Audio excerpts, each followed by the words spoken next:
gue lihat sih cuma noni-noni itu doang sih yang di atas. Justru sebenarnya yang lebih angker itu yang di bawah karena tumpukan dan di situ tuh lebih lembabnya tuh di situ. Cuman gue nggak bisa ngerasain dan nggak bisa ngeliat apapun di situ.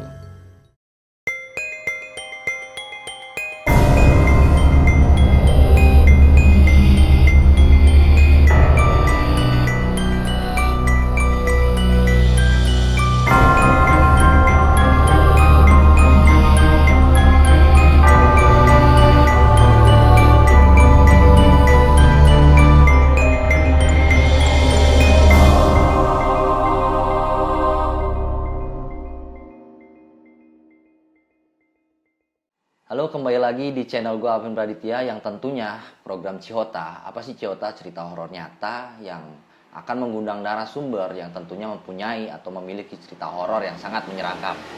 Kali ini gue kedatangan Mas Kurkur yang katanya sih punya kisah horor yang sangat menarik ya. Kisah percintaan. Kisah percintaan. Selamat datang Mas Kurkur. Ya, terima kasih. Sehat ya? Sehat, alhamdulillah. Nah, pengen tahu ceritanya? Ikutin terus di Cihota. Oke, perkenalkan nama saya Sakun Nur Rahman, asal saya dari Brebes, Jawa Tengah. Aktivitas saya sekarang mahasiswa. Mahasiswa, oke. Sebelum masuk ke cerita Mas Kurkur, tentunya gue akan mengingatkan nih kepada yang baru datang, yang baru hadir di channel gue, jangan lupa pencet tombol subscribe dan like dan share, jangan lupa komen juga agar channel gue tetap berkembang lebih baik lagi. Dan tentunya lebih semangat lagi untuk mendatangkan narasumber yang bisa dibilang lebih wow lah ceritanya gitu. Oke, langsung saja kita simak ceritanya. Di awal udah dibebani nih, ceritanya lebih wow. Apa? Dari awal udah dibebanin, ceritanya lebih wow gitu kan. Wow. Barangkali kan saya ceritanya biasa aja. Kau tadi udah ngomong di belakang kayaknya wow juga sih. Wow juga ya. Ya mungkin mau sedikit cerita sih. Pas awal pertama kali saya ngerantau ya di Tangerang. Kerja ya, untuk kerja. Iya, untuk kerja. Di awal tahun 2015 saya baru lulus SMK. Saya langsung, jangan saya deh, gue ya. Gua boleh sih Kak Bro, terserah enaknya. Gue langsung ke Tangerang, daerah Tangerang, kerja di situ sebagai jatuhnya ngikut saudara di pergudangan mebel di daerah Tangerang. Pas pertama kali di situ sih karena berangkat dari awal niatnya buat kerja gitu kan, masih ya udahlah kerja, tinggal kerja, masih positive thinking dan nggak mikirin hal-hal yang seperti itu gitu. Cuman nggak bisa dipungkiri nih, yang namanya kita di pergudangan, apalagi tempatnya masih sepi seperti itu ya, terbesit untuk ngerasa merinding ataupun apa itu pasti ada, karena Asing lah ya. iya, apalagi tempat baru lah jatuhnya. Berjalan 1, 2 atau 3 hari itu masih ngerasa aman lah gitu kan. Selama menginjak 5 hari 6 hari di dalam waktu mau semingguan lah gitu, itu udah ngerasa aneh gitu, karena ngerasa saya kerja itu kayak ngerasa ada yang ngeliatin terus gitu. Udah ngerasa gimana sih, kalau orang kita ada yang liatin kan kita agak ngeh kan di belakang ada apa gitu. Cewek bukan Bro? Cewek sih itu, cewek. yang pas gue lihat itu cewek. Cewek asli nggak? Pertanyaan gue itu maksudnya. Ya kan ini kan cerita horor dong, berarti bukan cewek asli. Bukan berarti. cewek asli. Oke. Kalau asli mah gue pacarin. Oke. Karena yang gue lihat sih cantik, jadi dia tuh kayak agak kebule-bulean gitu. Oh, mungkin disebut noni-noni. Noni-noni di Belanda, dibilangnya kayak noni Belanda. Itu pertama kali ngelihat itu jam-jam makan siang sih, jam-jam menginjak makan siang. Kalau untuk ngerasa diawasin atau diliatin sih pas di hari itu di jam-jam 10-an pagi lah jatuhnya, pagi sama siang ya kan. Cuman kalau secara logika kan hal-hal seperti itu masa ya sih di pagi-pagi ada gitu kan. Cuman buat ya itu yang gue rasain pada saat itu. Gue ngerasa kayak ini kok ada yang liatin gitu di jam-jam 12 mau menginjak makan siang itu. Ini gue ngeberaniin buat ngeliat gitu. Itu karena ngerasa terganggu aja. Kita lagi kerja diawasin. Kalau diawasin mandor sih kita masih biasa lah gitu kan. Itu diawasin makhluk yang seperti itu gitu. Akhirnya gue ngeberaniin buat ngeliat, dan ternyata apa yang gue lihat itu ya malahan bikin gue seneng. Kenapa lu? Aneh ya, orang ngeliat hal gitu malah seneng ya. Ya, biasanya takut kan? Biasanya takut karena energi yang dia tampakkan ke gua itu dalam wujud perempuan yang cantik. No, makanya gue bisa bilang dia cantik karena gue ngeliat dari parasnya itu bener-bener nggak ada luka, nggak ada apa gitu. Yang gue malah lebih fokusnya ke mukanya dia karena lebih kayak ke bule-bule, dan gue bisa perkirain sih umur gue 2015 masih sepantaran sama gue pas itu. Dia angka umur 21-an sih. Berarti dia kayak bukan tante-tante gitu? bukan, masih muda, Gadis lah ya? masih gadis gitu. Okay. Makanya gue kayak ngerasa tertarik gitu masnya. Justru malah gue seneng liatnya, bukan lagi takut. Tapi dia nggak senyum, datar aja bukan? Datar aja, dan dia sama sekali nggak gerak, dan dia sama sekali nggak, pokoknya diem aja, nggak ada aktivitas apapun. Nyampe dari gue ngeliat itu pun dia masih tetap di situ. Nyampe gue akhir dari pekerjaan gue di jam 5 pun, nyampe malam pun dia masih di situ. Oh jadi emang stay di situ ya? Stay di situ aja. Jadi lu ngelihat kebiasaan, sorry ya gue potong nih. Biasanya kan namanya hantu-hantu gitu, gue sebutnya hantu sih, atau walaupun jin dan sejenisnya. Biasanya kan kalau diliatin manusia ntar berapa detik hilang, ntar gitu. muncul. Kalau ini Kalau itu masih di situ. bener-bener stay. Kok aneh ya menurut gue ya? Kalaupun mau dibilang, ya mungkin kalau buat ini penonton lu apa sih namanya? Belum ada. Belum ada.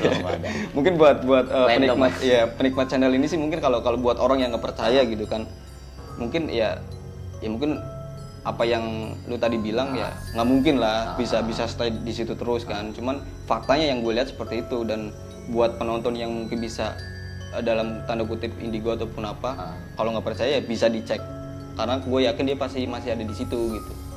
Dan nggak mungkin mandor ya kan, mandor bule keren banget. Mandor bule cewek cakep lagi. Iya. Dan nggak makan nggak apa kan? Iya, stay di situ doang. Dan berdiri posisinya. Posisinya berdiri di lantai itu kan, jadi tuh gudang itu di depan itu lantai 2 sebenarnya. Jadi depan lantai 2, belakang lantai 2. Cuman di belakangnya itu yang ada noni-noni Belanda itu. Di posisi depan apa tuh? Itu di belakang jatuhnya, di belakang gudang. Nah di belakangnya dia tuh kantor atau? Itu bekas mebel yang nggak kepake. Jadi semua taruhnya di situ. Oh, oke. Berarti kayu-kayu. Kayu-kayu, iya. Dan itu tuh dua lantai itu. Yang gue lihat sih cuma noni-noni itu doang sih yang di atas. Justru sebenarnya yang lebih angker itu yang di bawah, karena tumpukan dan di situ tuh lebih lembabnya tuh di situ. Cuman gue nggak bisa ngerasain dan nggak bisa ngeliat apapun di situ. Tapi yang noni itu lu lihat hampir tiap hari berarti? Selalu ada? Semenjak itu hampir tiap hari. Dan bajunya sama? Nggak. Ya masa mau ganti? Aku mau ganti gitu kan? Kan nggak mungkin, dia kan nggak mungkin. Lebih tiap hari. Tapi baju gimana bro? Lu inget gak? Putih apa? Putih. Kayak bukan kelambu, apa sih ya? Aduh. Ini apa? Kebaya? Iya, kayak kebaya gitu. Warna putih kayak kebaya, dan ini ada corak-corak kayak kayak bunga-bunga gitulah. Dan kalau nggak salah sih gue ngelihatnya dia kayak bawa boneka sih, cuman gue cuma sekilas doang. Jadi kayak ngegendong gini gitu loh, meluk gitu. Gue merinding. Diem. Gue malah merinding dari tadi nggak merinding. Terus? Dia diem aja gini, jadi kayak nimang-nimang gitu. Tapi dia nggak gerak, cuma diem aja gini gitu. Dan di lantai 2 itu posisinya tuh, jadi namanya apa ya? Tundagan sih kalau gue bilang orang Jawa. Batas. Jadi misalkan kayak ini ada tembok nih segini. Jadi kita kalau mau masuk ke gudangnya kita harus ngelangkain dulu. Oh gitu. Nah, makanya gue ngelihat dia itu nggak full. Oh. Karena iya ada temboknya gitu. Dan dia selalu itu lebih serem bro kalau menurut gue. Kayak ngintip jatuhnya kan, walaupun setengah badan. Jatuh kita ngelihatnya setengah badan karena ada batasnya itu kan, tembok itu gitu. Udah mulai dari situ yang gua ngasih dia nyampe sore kadang. Dia nggak adanya itu di atas jam 10. Justru dia di malam dia malah nggak ada. Oh, kalau malam malah nggak ada. Malah nggak ada. Jam Jadi, 10 malam. Lu tahu hilangnya itu setiap jam berapa lu tahu? Kalau gue sih nggak memperhatiin ya, karena kalau udah posisi malam udah lebih serem coy. Oh, okay. Lampu semua dimatiin, cuman ada satu lampu sederet doang itu yang dinyalain kan. Karena sempat iseng jam 10 malam ke atas nggak ada dia. Kalau jam 10 ke atas kita nggak usah ke gudangnya aja kita udah bisa ngeliat, karena kan di depan kan mes kan, lantai 2 juga. Kelihatan kalau langsung. Kelihatan di situnya ada jendela lah buat ngeliat ke gudang. Itu nggak ada. Itu yang gue perhatiin sih, setiap jam 10 itu nggak ada. Entah itu gue kebetulan lihatnya di jam 10 atau apa, pokoknya di jam 10 itu udah nggak ada aja gitu. Oke, ini kisah Noni. Kisah Noni. Oke, lanjut bro. Sebenarnya bukan Noni doang sih, dari Noni itu ada beberapa penunggu di situ gitu. Yang lu alami gimana itu? Di dalam gudang itu sih, dan anehnya sih gue nggak tahu kenapa mereka munculnya itu siang gitu. Aneh ya, menurutku sih aneh. Makanya Sebaiknya itu malam. siang, kenapa siang? Karena Dan lagi banyak aktivitas ya. iya, justru itu yang lebih ngeselin tuh yang anak kecil. Kenapa tuh anak kecil? Iya, Sendiri? mungkin sendiri dia. Ya mungkin kalau misalkan orang yang nggak ngeliat kan dia nggak ngerasa keganggu. Yang namanya kita deh, maksudnya gua bisa ngeliat dia gitu kan. Tahu-tahu dia lari di depan gua, terus gua jatuh, kan refleks. Kali gitu kan refleks. Iya. Itu yang ngeselin sih itu sih. Walaupun sebenarnya bisa nembus ya, tapi tetap Iya, lu tetap kan ngeliatnya anak ngeliatnya, kecil. iya ngeliatnya Dan sampai takutnya ketabrak. ponakan gua atau apa gitu kan. Takutnya itu doang. Dia suka yang ngeselin sih itu suka lari-larian gitu. Padahal sendiri nggak ada temennya dia. Dan nggak bisa lu ini diajak misalkan, dek jangan di sini, nggak bisa. Enggak, dia cuma kayak ketawa-tawa anjir ini gua. Dia cuma ketawa-tawa aja. Cuma kalau si Noni, nah ini mungkin gue bisa sedikit ceritain ya. Kalau si Noni sih yang gue tangkep ya, walaupun nggak, karena gue penasaran. Karena gue penasaran gini, kenapa ini Noni selalu di situ dan raut mukanya tuh kayak sedih gitu kan. Walaupun dia nggak ngobrol nggak apa, gue kayak apa sih? Tergambarkan lah apa yang dia Tergambarkan gue sempat ngeliatin dia ngeliatin gue ngeliatin. Jadi terpintas kayak dia tuh kayak ngasih energi dan ngasih tahu gue tuh dulu matinya gini loh, gini gitu. Jadi dia tuh hidup di zaman Belanda mungkin ya. Dan dia tuh matinya sih kalau yang dia versi dia ngasih energi ke gue sih, dia matinya karena kejahatan penjajah dulu lah gitu. Walaupun dia non Belanda juga, gue nggak tahu itu matinya kenapa. Cuman yang gue tangkap tuh dia kayak diperkosa banyak orang gitu, digilir banyak orang, dan gue nggak tahu itu yang mau perkosa pribumi atau dari orang Belandanya sendiri. Gue nggak tahu. Cuman yang gue tangkap dia tuh semacam dibunuhnya itu karena diperkosa dan dia dibuang di situ. Itu yang pesan dari dia itu. Gue nangkep cerita itu lumayan lama sih, hampir sebulanan semenjak dia. Oh, jadi emang nggak langsung hari itu cerita selesai enggak ya? Enggak. Nyambung. Dari itu lama itu. Kenapa? Makanya gue penasaran kok ini Pesannya dari mimpi apa gimana sih bro kalau kayak gitu? Kan lu bilang energi itu tuh gimana? Kok lu bisa apa dari kepekaan lu, apa ada yang bisikin apa gimana? Mungkin kalau buat yang tahu nih nonton lu gitu kan, mungkin bisa komen di bawah. Gue juga nggak tahu, cuman yang gue rasain itu bukan dari mimpi. Jadi gue juga nggak menerka-nerka ya ibaratnya logikanya, masa gue mau menerka-nerka setan sih ibaratnya. Iya. Lu kan lagi kerja juga kan, iya. Harusnya kan nggak fokus gitu sambil. Iya, makanya gue lagi kerja pun gue sempet ngeliat gitu kan, kenapa sih. Nah itu pesan itu yang akhirnya tersampaikan. Nah arahnya dari apa, bentuk suara? Enggak juga kan dia diem. Nah itu kayak. Makanya itu ya mungkin penonton lu yang tahu itu. Kalau orang indigo mesti paham lah. Paham, kalau orang-orang indigo mesti Dan paham. nggak bisa dijelaskan secara ini ya. Iya, kalau yang orang yang ngerasain pasti paham lah ibaratnya. Kalau gue lebih paham ke situnya. Oh dia tuh kayak gini. Oh, makanya gue kasihan. Dan ini gue baru inget, karena kan itu kan kejadian di tahun 2015 kan. Dan ini gue baru inget, setelah dia ngasih pesan ke gue seperti itu, dia jadi jarang buat menampakkan diri. Oh, setelah semua selesai. Iya, jadi dia tuh kayak ya namanya perempuan lah, anak zaman sekarang mungkin pengen sharing curhat gitu. Gue gelisah nih nggak ada teman ngobrol ataupun gimana gitu kan. Ternyata lo jadi perantara. Iya, dia curhat ke gue. Ya maksud gue kalau dia mau cerita ya ngomong lah anjir. Lo diem aja, mana orang mau ngerti. Iya ya, setan aja. Oh. Iya. Berarti nggak maksudnya ini nggak apa ya, menghujat atau gimana ya. Iya, iya. Maksudnya nggak mau menyamakan nih Tapi antara nyambung bro. iya sih, lu kepikiran nggak di otak Pikir, gua? berarti selama ini yang sendirian di pohon berarti kesepian ya. Nah orang tampaknya berarti harusnya bersyukur, dia minta dicurhatin. Iya. Cuma karena orang takut duluan ya dia makin sedih lah. Tapi ada plus minusnya sih. Ada Orang-orang yang iseng juga sih. iya, itu yang nggak enaknya. Nah ini gue cerita yang isengnya nih di gudang itu nih. Oke. Jadi setelah udah lama di situ, itu sebenarnya ada orang tinggi gede juga. Cuman tapi itu sorry bro, yang gue penariknya anak kecil jadi akhirnya lu heroin udah bodo amat lah ya mana. udah amat, Perawakan biasa aja juga, kaki semua ada utuh. utuh lari-lari, cuma pakai sempak putih doang. Gue juga nggak tahu bentuk Kayak tuyul emang kayak gitu. hampir apa gimana. mirip ya, berarti kayak gitu. Iya, mungkin orang yang pernah ngeliat terus di aplikasi ini seperti itu sih mungkin ya. Cuman saking keselnya gue nih, pas dia masih lari-lari kayak gitu, gue dalam hati ngomong kasar, lu kesini lagi gua ini lu. Gue dalam hati ngomong kasar gitu, jadi dia nggak berani.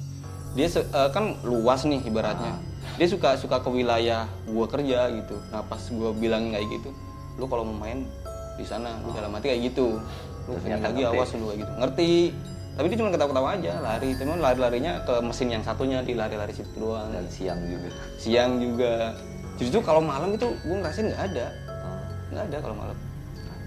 Ya paling suara-suara apa sih namanya, kaleng-kaleng kayak gitu. Kalau suara kaleng-kaleng sih gue masih berpikiran positif, karena gue tahu gue bisa ngeliat kayak gitu, jadi gue nggak mau terbawa suasana gitu. Jadi gue mikir, wah ini pasti gue nggak kayak gitu. Iya. Jadi gue mikirnya ya mungkin karena nguap dia panas makanya bunyi gini gitu. Dan cerita yang tinggi gede itu diem sebenarnya, dia lebih diem. Itu di lantai mana? Di bawah? Di bawah juga tinggi gede. Jadi dia tuh, gue ngeliatnya tuh kayak pondasi aja, kayak pondasi gede aja. Kayak udah tiang gitu. Iya kayak tiang di situ. Yang lebih apa sih, iseng ya. Ada yang iseng juga, nggak enaknya di situ sih, cuman nah itu salahnya di gue juga, karena kan di situ ada aturan. Pokoknya setiap kali malam Jumat itu bener-bener harus nggak ada yang lembur. Jadi kita tuh setiap malam Jumat itu nggak ada yang lembur. Tapi kalau hari lain boleh lembur? Boleh lembur. Malam Jumat ya? Malam Jumat sama malam Minggu sih, karena habis gajian Sabtunya. Iya.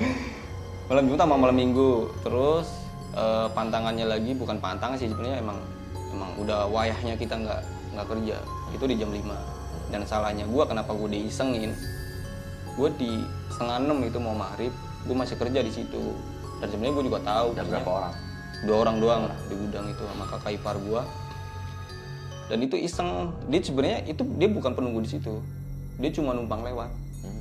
Cuman isengnya dia nyenggol. Oh kayak ya gue paham. Kalau orang jalan kesenggol. Iya kesenggol, tapi kalau orang jalan kesenggol kan berarti kan logikanya kan gini kan. Aha. Tapi dia ibaratnya di sono, tapi nyenggol. Oh bisa ya? Makanya karena gue langsung pas efek dari itu, dia lewat nih awalnya. Dan lu berasa gitu? Senggol? Bagaimana? Kalau untuk merasa kesenggolnya sih kagak, cuman langsung naik aja. Maksudnya kayak tertekan segala macam. Makanya kan gue sampai muntah-muntah juga kan habis itu. Dan kurang ajarnya, dia udah lewat nih sekelebatan lah gitu, seret. Dia kayak orang apa sih ya, ngelucu gitu. Jadi misalkan lari nih, terus udah ngelewatin, misalkan ini lari nih, udah ngelewatin ini, terus lu ngeliat ini menarik, balik lagi. Oh, Stay diem dulu, baru dia jalan gitu. Ya itu yang ngerasa gue disenggolnya itu di situ. oh, jadi kayak mastiin atau ngeledek bisa juga ya? Nah itu maksudnya mungkin kayak ini orang lihat gue kayak gitu mungkin ya, gue juga nggak tahu ya, gue mau menekan-reka aja. Terus dia udah jalan lagi, dia cuma lewat doang sebenarnya, cuma di sini gitu. Iya. Duh itu kalau udah kena kayak gitu rasanya nggak enak banget sih. Gue nyampe mual-mual, nyampe bener-bener, karena setiap gue diganggu kayak gitu entah kenapa ya, gue nggak pernah yang namanya kesurupan, itu nggak pernah. Paling efeknya dulu ya? Paling efeknya kayak mual, muntah kayak gitu sih.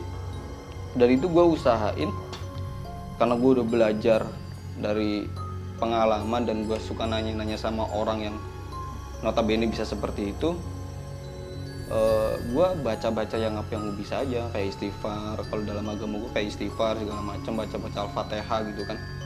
Gue netralisir aja, pokoknya nyampe bener-bener muntah aja. Tapi padahal nggak muntah, nggak bener-bener kayak isi perut itu keluar, enggak. Nah, terus kayak Muntah aja, jadi apa tuh? apa ya, enek lah kalau kita enek gitu. Jadi palingan gue usap-usap aja gitu, gue usap-usap. Nggak ada yang keluar berarti muntahnya? Nggak ada yang keluar? Nggak ada yang keluar, jadi kita kayak nahan. Iya dong. Kayak nahan sesuatu, tapi itu berat. Oke, ngeluarin angin aja. Iya, kayak ngeluarin angin. Dan itu anehnya tuh kayak itu di luar logika, tapi ketika gue seperti itu, ketika gue narik dari sini, itu kadang kayak ada yang nyangkut gitu. Itu gue juga nggak tahu nih, mungkin ya dari nonton lo ada yang tahu hal semacam itu. Indigo Gitu. mungkin Iya. lah ya, atau yang punya kelebihan lah. Jadi kalau udah ditarik nih, kalau udah nyampe sini, nah ini gue harus neken banget dan gue harus bisa ngebuang gitu. Jadi kayak ada yang nyangkut gitu. Itu makanya Kayak kelolotan gitu ya. kalau gue bisa milih sih masih mending gue kesurupan. Kalau bisa milih ya, Oh. karena lebih sakitan seperti itu. Karena kan kita Prosesnya kan, lama untuk iya, udah di sini. energinya itu lebih kebuang kalau menurut gue. Kalau kesurupan kan ibaratnya ya udah, lu bakalan lemes doang. Kalau yang gue rasain itu lemes iya, sakit iya, bekasnya ada. Bekasnya. Bekasnya entah lu pegel-pegel badan lu ataupun apa gitu. Jadi itu sih mungkin yang untuk di pergudangan ya, untuk di pergudangan di daerah Tangerang lah. Dan lu kan tadi sempat cerita sebelum syuting tuh sempat sakit itu ya, apa paru-paru tuh itu di pergudangan kan? Itu bukan paru-paru, flek paru ya jadinya. Iya, flek paru. Itu kalau untuk yang flek paru itu iya, itu 2015 setelah gue lulus, gue sebelum ngerantau ke Tangerang itu pernah kena flek paru di kampung gitu. Pas gue kelas 2 SMK gue flek paru, dan itu gue udah berobat rutin selama 6 bulan dan udah dinyatain bersih lah, ibaratnya udah sembuh gitu. Nah pas gue ke Tangerang dan kerja di situ, itu berjalan 3 bulan deh nggak salah. Berjalan 3 bulan setelah gue tahu si Noni seperti itu ceritanya. Dan itu kadang ya itu tuh akses jalan buat orang-orang seperti itu lewat kadang. Nah itu kadang ada yang iseng-iseng juga gitu. Nah mungkin gue posisi badan lagi drop ataupun apa gitu. Nah mungkin mereka lagi lewat ataupun apa, gue mulai ngerasa nih gitu. Akhirnya gue udah merasa nggak enak, gue ke toilet. Gue batuk. Pas keluar itu bukan yang namanya kita ngerokok ataupun apa kan, biasanya kan ya seperti itulah yang keluar lah ibaratnya. Tapi itu yang keluar darah. Itu padahal gue udah dinyatain sembuh gitu kan. Cuman gue mikirnya ya gue mau positive thinking aja, gue nggak mengaitkan hal itu sama hal yang goib seperti itu. Ya gue mikirnya ya gue kerja di mebel, ibaratnya banyak debu ataupun apa. Tapi gue di situ pakai masker. Karena gue tahu gue pernah flek paru gitu kan, jadi gue Ya wajib lah. antisipasi gitu kan buat debu-debu gitu, gue pakai masker. Walaupun nggak punya riwayat juga wajib banget. Iya, karena kan debu-debu partikel kecil itu. Udah sejak gue batuk darah itu gue udah panik tuh. Gue udah sembuh padahal gue panik lah. Buat gue udah nggak kuat nih, gue harus pulang nih. Ya udah akhirnya 3 bulan berapa lama? 3 bulan nih. 3 bulan. 3 bulan. Mungkin kaget juga kali ya, fisik gue baru lulus kerja berat seperti itu ibaratnya. Jadi yang ibaratnya gue baru pengobatan drop lagi gitu. Jadi pas batuk darah seperti itu, gue akhirnya balik. Sembuh dulu aja. Iya, gue akhirnya pulang pas itu. Itu sih. Oke, ceritanya sangat menarik dari Mas Kurkur. Dia masih banyak lagi ceritanya ya. Cuma Sebenarnya nanti, bukan itu doang sih, masih ada beberapa lah ya, gitu. tapi Masih untuk banyak. next kali ya. Boleh. Next, karena ceritanya juga banyak yang panjang kan. Mungkin mau ada masukan, maksudnya ceritain ini dong, Oh, barangkali ya, ada boleh yang di oh iya komen sih. bener nih gue pernah ngerasain itu gitu. Iya. Barangkali. Boleh ntar kita undang juga lah di sini gitu. Iya. Ya pada intinya pesan moralnya yang sudah dialami sama Mas Kurkur yang saya lihat itu positif sih, yang jelas dimanapun kita bekerja atau aktivitas pasti mereka ada ya. Iya, Nggak pasti mungkin mereka nggak ada itu di rumah sekalipun, mungkin di studio ini pun mungkin ada, cuman Ada. gua nggak bisa ngeliat itu. Cuman kembali lagi tentunya kita harus berani akan hal itu karena Tuhan juga menciptakan bahwa kita ini berdampingan hidup walaupun yang dengan makhluk yang tak kasat. Derajat kita lebih tinggi sebenarnya Iya. gitu. Sebenarnya kalau kita makin takut sama mereka makin seneng. Makin senang dan energi kita makin terkuras. Makin terkuras dan dia makin kuat gitu. Oke, mungkin gue tutup aja Mas Ukur untuk Iya. edisi kali ini. Dan kalau kalian berani, jangan takut-takut. Kalau kalian takut, jangan berani mari. Karena mereka ada di sekitar kita. Gue Alvin Praditya, salam.